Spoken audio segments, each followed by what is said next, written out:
Part 1. Awakening in Shadows. The first thing I noticed when I came to was the sound.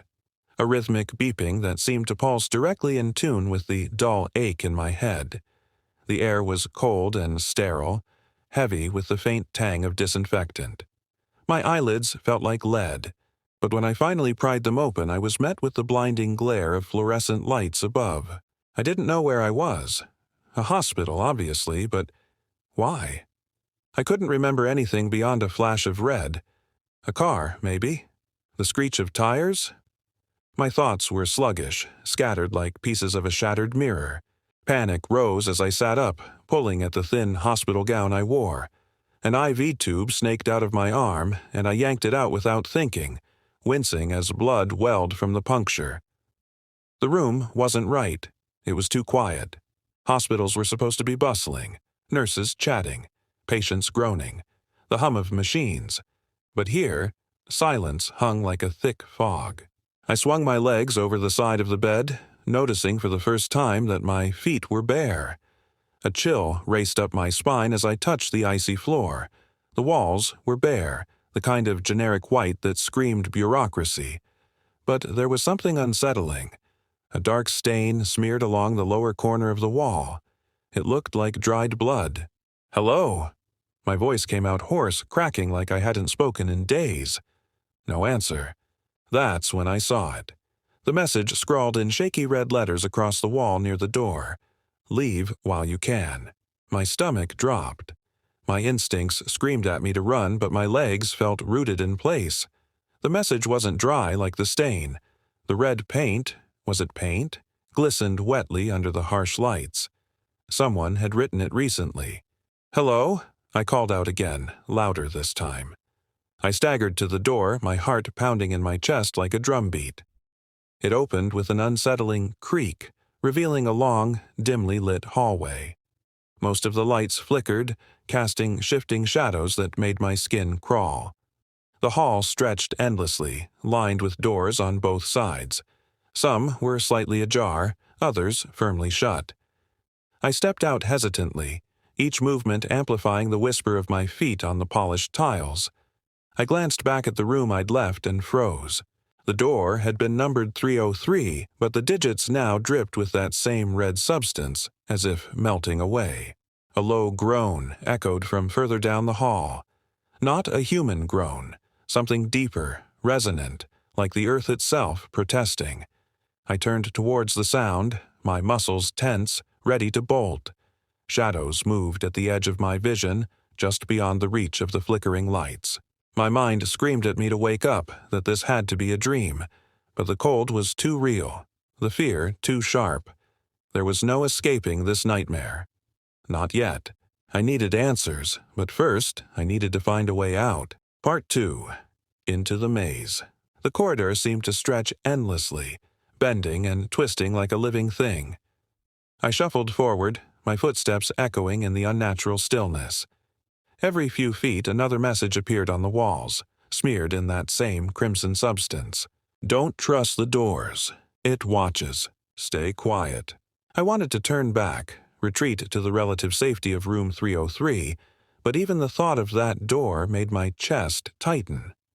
There was no safety here, just a lingering sense of being herded, pushed deeper into the labyrinthine halls by something unseen. The groaning sound came again, closer now. I pressed myself against the wall, heart hammering as shadows flickered at the edge of the light. I tried to regulate my breathing, to stay calm, but every instinct screamed to run. The air felt charged, electric, as if whatever was making that sound was right around the corner. "Get it together," I muttered under my breath, gripping the edge of the wall for support.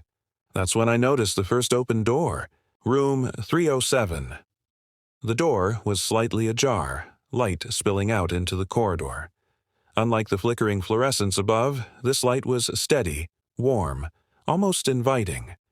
I hesitated, glancing back the way I came. The hallway seemed darker, more oppressive, like it was collapsing behind me. There was no going back. Summoning what little courage I had, I pushed the door open with trembling fingers. The room was empty, or so I thought at first glance. It was larger than the one I'd woken up in, lined with shelves of old medical equipment and dusty files. A single wheelchair sat in the center, turned to face the far corner. My skin prickled as I stepped inside. Something about the wheelchair felt wrong. It wasn't just the unnatural stillness of the room, or the way the light dimmed as I moved closer. It was the faint sound, a barely audible whisper, like dozens of voices overlapping in a language I couldn't understand. "Hello?" My voice cracked, but I couldn't stop myself from speaking. The whispering stopped abruptly. I took another step, and the wheelchair moved. Not a lot, just a small creak, like someone shifting in their seat. My blood ran cold. "Nope," I whispered, backing away towards the door. "Not doing this." I turned to leave, but the door slammed shut, rattling in its frame. My heart leapt into my throat as the whispering returned, louder now, angry. I spun back around, and the wheelchair was empty, but it was facing me. "What do you want?" I shouted, my voice trembling. The answer came in the form of movement. The shelves rattled violently, files flying off and scattering across the floor. The wheelchair rolled forward, its wheels screeching against the tiles as if propelled by an unseen force. My back hit the door as I fumbled for the handle, desperate to get out. "Open, open, open!" I screamed, yanking at the handle.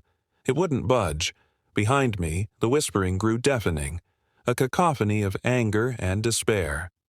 The lights flickered wildly as the wheelchair slammed into the door beside me, its wheels spinning uselessly against the frame. My fingers found the lock, and with a final desperate twist, the door flew open. I stumbled into the hallway, slamming the door shut behind me. The whispers stopped immediately. I stood there, gasping for breath, staring at the door. My hand was trembling so badly I could barely keep hold of the handle. That's when I noticed the words scratched into the wood. The first warning. A chill ran down my spine as I took an unsteady step back. I turned, ready to put as much distance as possible between me and room 307, but stopped short. The hallway was different. Where before it had been a straight, dimly lit path, it now branched off into 3 separate corridors, each one darker and more foreboding than the last.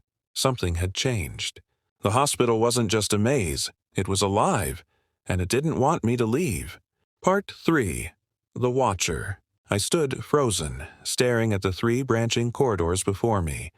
The air had grown heavier, colder, as though the hospital itself was holding its breath. Each hallway seemed darker than the last, stretching into unknowable depths. Somewhere behind me, a faint scraping sound echoed. It was slow, deliberate, like nails dragged across metal. My instincts screamed at me to move, but my legs felt leaden, weighed down by fear.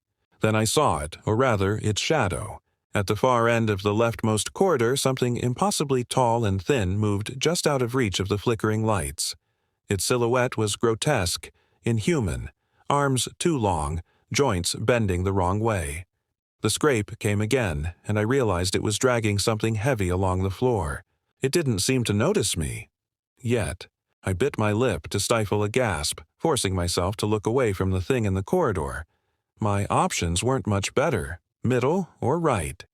My fingers brushed the wall beside me, the cold texture grounding me in the moment. "Think," I whispered, barely audible over the pounding of my heartbeat. "Which way? Think." I glanced at the middle corridor.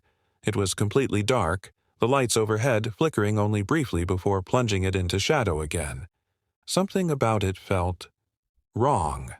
A void, like stepping into nothingness. The right corridor was no less foreboding, but it had a faint glow at the end. Not warm, like the light I'd seen in room 307, but pale and sickly, like a dying ember. The scrape behind me grew louder, closer. I made my decision. I bolted down the right corridor, my bare feet slapping against the cold tile. The air grew colder with every step, each breath sharp like needles in my lungs. The walls seemed to close in, narrowing until my shoulders brushed against them. A faint hum filled the corridor, buzzing at the edge of my hearing. It was almost soothing, like a lullaby played on a detuned radio. But as I got closer to the light, the hum became distorted, warping into something harsher. Then I saw the source of the glow. The corridor opened into another room, a circular one, its walls lined with mirrors. In the center of the room stood an old operating table, its surface rusted and pitted with age. A single overhead light flickered weakly, casting long, jagged shadows that danced across the mirrors. I hesitated in the doorway. The hum had become a low, droning noise that vibrated in my skull, making it hard to think. My eyes darted to the mirrors. For a moment, I thought they were just reflecting the room. But then I noticed something wrong. There were no reflections of me. My breath hitched as I stepped closer, heart hammering against my ribs. The mirrors weren't reflecting the room as it was, but as it had been. The walls were pristine, white, and the operating table gleamed under the light. Figures moved within the mirrors, faceless doctors in stained scrubs. A patient lay strapped to the table, writhing as the figures leaned in, their hands moving with surgical precision. And then, all at once, they stopped. Every figure turned, their heads snapping in unison toward me. "No!" I stumbled back, the room spinning as the hum rose into a piercing shriek. The mirrors cracked, splintering outward like a spiderweb. I shielded my face as shards rained down, cutting into my skin. When the noise finally stopped, I opened my eyes. The mirrors were gone, leaving behind only smooth, featureless walls. The operating table was empty, but the leather straps hung loose, swaying gently as if someone had just been released. Behind me, the door slammed shut. I turned, dread pooling in my stomach. Written on the inside of the door in jagged, uneven letters was another message. "It sees you now." My knees buckled and I clung to the wall for support. A new sound rose in the distance, a guttural growl, low and rumbling, vibrating through the floor. The watcher was coming. I had to move. Part 4. The Stalker in the Shadows. I darted to the door and yanked at the handle, but it wouldn't budge. The growl was getting louder now, closer, reverberating through the floor. I pounded on the door, my palms stinging against the cold metal. "Come on!" I whispered harshly, willing the door to give. "Please." A sharp crack made me freeze. The sound wasn't from the door, but behind me. Slowly, I turned, dread clawing its way up my spine. The operating table wasn't empty anymore. A figure lay there, restrained by the leather straps. Its body was obscured by the shadows cast by the weak overhead light, but its chest rose and fell, rattling with each breath. "Help! Me!" It croaked, the voice faint and raspy, as if the effort of speaking was tearing its throat apart. I backed away, shaking my head. I can't." Its head snapped up, the straps creaking as it strained against them. What little light there was caught its face. Or what was left of it. Hollow eye sockets stared at me, black as tar, and its mouth gaped unnaturally wide, revealing jagged teeth. "Help me!" It screamed, the voice no longer weak but deafening, reverberating in my skull like a thunderclap. The light shattered, plunging the room into darkness. I screamed, fumbling blindly for the door as the growling from outside the room intensified, merging with the sound of something scraping against the walls. Finally, the door gave way, and I stumbled out into the hallway, slamming it shut behind me. My breaths came in ragged gasps as I leaned against the door, trying to collect myself. But the growling wasn't gone. It was closer now, somewhere in the hallway. I turned, my pulse quickening as I saw the shadow again. It was at the far end of the corridor, taller than before, its long limbs scraping against the walls as it moved. This time it wasn't alone. Smaller shadows skittered along the floor and ceiling, like cockroaches fleeing the light. I bolted, my bare feet slapping against the tiles as I turned down a random corridor. The hospital was a maze, corridors splitting and converging in ways that defied logic. I couldn't afford to think. I just needed to keep moving. The air grew colder with each step, my breath visible in the dim light. The walls around me began to change, the sterile white giving way to something darker, mottled with decay. The sound of the growling and skittering shadows followed me, growing louder, closer. I rounded a corner and came to an abrupt stop.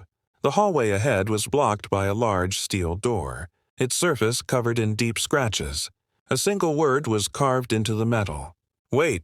The growling was almost on top of me now. I could hear the heavy thuds of something massive moving down. The hall behind me, I had no choice. I grabbed the handle and wrenched the door open, slipping inside just as the shadow's claws raked against the wall where I'd stood seconds before. The door slammed shut with a deafening clang and I locked it, my hands trembling. I turned to survey the new room and immediately regretted it. The room was massive, larger than any hospital ward I'd ever seen. Rows of rusted hospital beds stretched into the darkness, each one occupied. I could only make out their silhouettes at first, but as I stepped closer, the details became clear. The patients weren't alive, or at least not entirely. Their bodies were grotesquely contorted, their limbs bent at impossible angles. Tubes and wires snaked out of their mouths and chests, connecting them to ancient machines that emitted a faint, irregular beeping. Their eyes were open, wide and unblinking, staring at nothing. I gagged, my stomach churning as I backed away. That's when I noticed the figure standing at the far end of the room. It was the Watcher. Taller than I had thought, its head nearly brushed the ceiling. Its skin was pale and stretched tight over its skeletal frame, its limbs unnaturally long and spindly. Its face was a blank, featureless void, but I could feel its gaze locked onto me. I pressed myself against the door, my fingers scrabbling for the lock. The Watcher didn't move, but the patients did. Slowly, their heads turned in unison, their dead eyes fixing on me. I couldn't take it anymore. With a cry, I wrenched the door open and ran, not caring where I ended up. Behind me, I heard the door burst open, the Watcher's growl echoing through the halls. It was hunting me now, and I was running out of places to hide. Part 5, The Final Door. My lungs burned, each breath ragged as I sprinted down the endless corridors. The flickering lights overhead blurred into streaks of pale white, and every step sent jolts of pain through my bare feet. Behind me, the Watcher's guttural growls echoed closer, accompanied by the frantic scuttling of the smaller shadows. The hospital itself seemed to work against me. Corridors twisted and shifted, doors that were open slammed shut just as I reached them, and the air grew thicker, harder to breathe. My vision narrowed, my pulse thundering in my ears. I wasn't going to make it. Then I saw it. A door at the end of the hall, unlike any I'd seen before. It wasn't the plain, institutional white of the others. This one was black, sleek, and polished with no scratches or signs of decay. It seemed almost out of place, as if it didn't belong in the hospital at all. A single word was etched into the metal. Exit. Hope surged in my chest, a flicker of light in the oppressive darkness. I threw everything I had into those last few steps, ignoring the stabbing pain in my legs. The growling behind me grew deafening, the sound of claws raking against the walls sending shivers down my spine. I reached the door and grabbed the handle. It was warm, almost alive beneath my fingers. For a moment I hesitated. Something about the door felt wrong, like it was waiting for me to make a choice. Behind me, the Watcher let out a bone-chilling roar, and I didn't think any more. I yanked the door open and stumbled through, slamming it shut behind me. Silence. I collapsed to the floor, gasping for breath. The air here was different, clean, almost sweet. I dared to open my eyes and found myself in a long, narrow corridor bathed in a soft, golden light. The walls were smooth, reflective, and the floor was warm beneath me. It felt safe, peaceful. But then I noticed the mirrors. They lined the walls, each one perfectly polished, and reflected not just the corridor but something else. In the mirrors, the Watcher stood just behind me, its faceless head tilted as if watching me with amusement. My blood turned to ice. I whipped around, but the corridor was empty. When I looked back at the mirrors, the Watcher was gone. Instead, they reflected something far worse. Me. But it wasn't me. The person in the mirrors wore my face but moved differently. Their smile too wide, their eyes too dark. They raised a hand, and so did I. But the reflection's fingers twisted unnaturally, bending backward at impossible angles. The corridor shifted. The golden light dimmed, the air growing cold again. I realized then that the Watcher hadn't been hunting me. It had been leading me here. The floor beneath me began to vibrate, a low hum building into a roar. The mirrors cracked, then shattered, their fragments floating in the air like shards of ice. The golden light vanished, replaced by the familiar flicker of fluorescent bulbs. I was back in the hospital. The black door behind me was gone. replaced by another, a simple, unmarked door that stood slightly ajar. A faint breeze wafted through it, carrying the scent of damp earth and rain. This was it. My way out. I stepped forward cautiously, the ground shifting beneath my feet as though the hospital itself was resisting. The walls groaned, cracks spiderwebbing through them as if the entire building was collapsing. The growls and whispers returned, louder than ever, urging me to turn back. But I didn't stop. The moment I crossed the threshold, the air changed. The oppressive weight lifted, replaced by the cool embrace of the outside world. I was standing in an overgrown parking lot, the hospital looming behind me like a dark monolith. I turned to look at it one last time, half expecting the watcher to emerge from the shadows. But the windows were empty, the building silent. I was free. But something wasn't right. The world around me was too still, too quiet. The trees didn't sway and the air didn't move. I felt my pulse quicken as I turned to leave, but my reflection in a puddle stopped me cold. It wasn't my reflection. The eyes staring back at me were black as night, and the faintest hint of a smile played on their lips. A whisper echoed in my mind, soft and mocking. You didn't escape. You let it out.